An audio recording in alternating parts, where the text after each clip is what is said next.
पूरी दुनिया नए साल के स्वागत में लगी हुई थी। उस वक्त डोनाल्ड ट्रंप वेनेजुएला पर कब्जा करने की सोच रहे थे।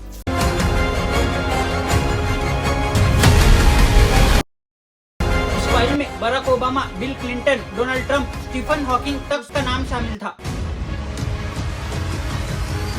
क्या उन विक्टिम्स को न्याय मिलेगा? पूरा इलेक्शन ही फेक है, ये आरोप लगाए गए थे। The most controversial leader Donald Trump I am your voice. है डोनाल्ड ट्रंप की सारी कंट्रोवर्शियल लाइफ जानेंगे इस वीडियो में। डोनाल्ड ट्रंप अमेरिका फर्स्ट और इमिग्रेशन कंट्रोल के मुद्दों पर 2016 का प्रेसिडेंशियल इलेक्शन जीत जाते हैं दे देते थे। पूरे वर्ल्ड में डोनाल्ड ट्रंप कंट्रोवर्शियल लीडर उभर कर निकल आते हैं दे देते थे। 2020 के इलेक्शंस हारने के बाद डोनाल्ड ट्रंप सीधा फेक इलेक्शंस का मुद्दा सामने लाते हैं। They are alleging this is one county, Wayne County, Michigan. They are saying that there was a batch of ballots where कोई सबूतों और बिना किसी आधार पर डोनाल्ड ट्रंप पूरा का पूरा इलेक्शन फेक बताने में जुड़े हुए थे। For speaking to any one of the January 6th committee. Good evening. I'd like to provide the American people with an update on our effort. बेशक दोस्तों, डोनाल्ड ट्रंप एक पावरफुल लीडर है, लेकिन वो उनकी पावर का गलत इस्तेमाल करते हैं। ऐसे एलिगेशंस उन पर कई बार लगते आ रहे हैं। जेफरी इप्स्टीन, जो कि डोनाल्ड ट्रंप के करीबी माने जाते थे, डोनाल्ड ट्रंप ने जेफरी इप्स्टीन को लेकर कई सारे खुलासे करने का वादा किया था, लेकिन फिर बाद में डोनाल्ड ट्रंप ही उनके वादों से मुकर जाते हैं। He's dead for a long time. He was never a big factor in terms of life.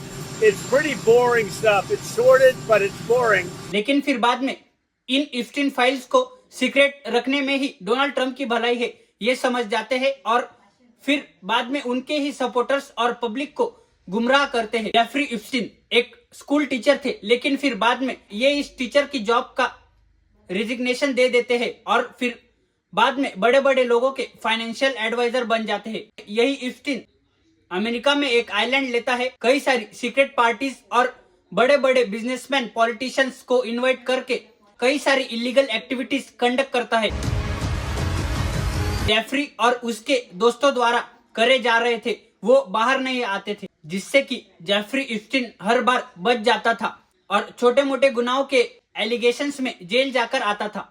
जिस वक्त जेफरी इप्स्टीन कई सारे लोगों के खुलासे करने वाला था, उसी समय पर वो प्रिजन में अपनी जान ले लेता है। Of justice to prove that no one entered Epstein's cell before he was found dead and that he really did take his own life. But it's only fueling more conspiracy theories. और फिर बाद में research करने पर यह सामने आता है कि उसने सुसाइड किया है। लेकिन क्या दोस्तों, ऐसा संभव भी है कि वो सुसाइड करे?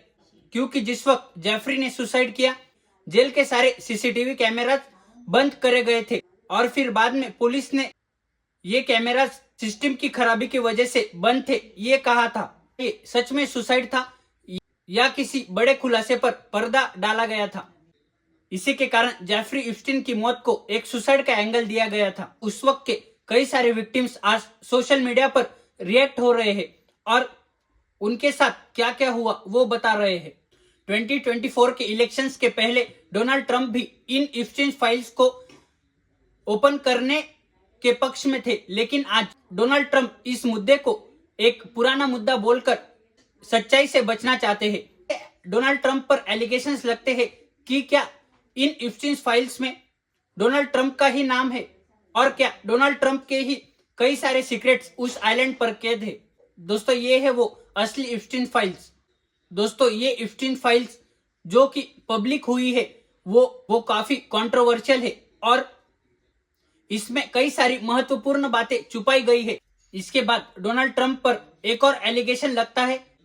डोनाल्ड ट्रंप पहले क्रिप्टो के अगेंस्ट थे, लेकिन फिर बाद में यही डोनाल्ड ट्रंप क्रिप्टो करेंसी के फेवर में रूल्स और रेगुलेशंस को लागू करने में लगे हुए हैं। और जब जब डोनाल्ड ट्रंप कोई डिसीजन लेते हैं, उस वक्त क्रिप्टो या तो नीचे गिरता है या तो ऑल टाइम हाई पर रहता है। डोनाल्ड ट्रंप पर एक और एलिगेशन है कि वो ग्लोबल मार्केट कंट्रोल करते हैं। ये एलिगेशंस मार्केट एक्सपर्ट्स और मार्केट रेगुलेटर्स ने लगाए हैं। दोस्तों, जब जब डोनाल्ड ट्रंप किसी देश पर टैरिफ लगाते हैं या टैरिफ की घोषणा करते हैं, उसके बाद से ही ग्लोबल मार्केट क्रैश होने लगता है और इस वॉलेटिलिटी का फायदा डोनाल्ड ट्रंप और उनके फैमिली मेंबर्स और कई सारे बिजनेसमैन उठाते हैं। इसके कारण जो रिटेल ट्रेडर्स है उनको भारी नुकसान होता है, इस मैनिपुलेशन का शिकार हो जाते हैं।